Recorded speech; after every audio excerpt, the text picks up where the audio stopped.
தங்கமகள் அடுத்த வார எபிசோடில் பார்த்தீங்க அப்படின்னா ரங்கநாயகி வந்து வேலாயுதத்துக்கிட்ட பேசிகிட்டு இருக்காங்க. இந்த மாதிரி வந்து எங்கள் வீட்டில் எல்லாருமே வந்து ஹாசினி ஜெயிலுக்கு போகணும் அப்படின்னு நினைக்கவே இல்லை, நானும் தாரணி தான் அப்படின்னு நினைக்கிறோம். ஆனால் மற்றவங்க எல்லாமே பார்த்தீங்கன்னா ஹாசினிக்கு சப்போர்ட்டாக இருக்காங்க அப்படின்னு சொல்லிட்டு ரங்கநாயகி வந்து வேலாயுதம் கிட்ட சொல்லிட்டு இருப்பாங்க. அதுக்கு வேலாயுதம் வந்து சொல்லுவாங்க, இப்படி இருந்தால் ஜட்ஜு வந்து குழப்பமாயிருவார், அதனால எப்படியாவது தாரணியை வந்து பேசி எல்லாத்தையும் சம்மதிக்க வச்சுருங்க அப்படின்னு சொல்லிட்டு இவர் வந்து ஒரு ஐடியா கொடுக்குறாரு.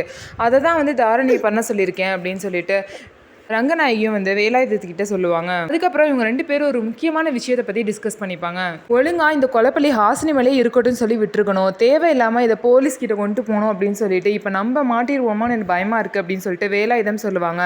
ஹாசினி வந்து காரை ஏற்றினாலுமே அவர் வந்து உயிரோட தான் இருந்தார் ஹாஸ்பிட்டலில். அதுக்கப்புறம் நீ கொல்ல சொல்லி தான் நான் கொன்னேன் அப்படின்னு சொல்லிட்டு வேலாயுதம் ரங்கநாயகி கிட்ட சொல்லுவாங்க. அது மட்டும் இல்லாமல் ஹாசினியோட அம்மாவும் இந்த மாதிரி இந்த கொலை வந்து ஹாசினி பண்ணல, இதில் ஏதோ மர்மம் இருக்குன்னு சொல்லிட்டு எழுதி வச்சிருக்க போயிருக்காங்க, அந்த மர்மம் நம்ம தான் தெரிஞ்சா அவ்வளோதான் அப்படின்னு சொல்லிட்டு 2 பேருமே பயந்துட்டு இருக்காங்க. ஸோ இவங்க 2 பேரும் எப்படி மாட்ட போகிறாங்க, ஹாசினி வந்து இதுலேருந்து எப்படி தப்பிக்க போகிறாங்க அப்படிங்கிறத பொறுத்து இருந்து பார்க்கலாம். நம்ம வீடியோ உங்களுக்கு பிடிச்சிருந்தா நம்ம வீடியோவை லைக் பண்ணிக்கோங்க. அதுக்கப்புறம் மறக்காமல் நம்மளோட சேனலை சப்ஸ்கிரைப் பண்ணிவிட்டு பாருங்கள்.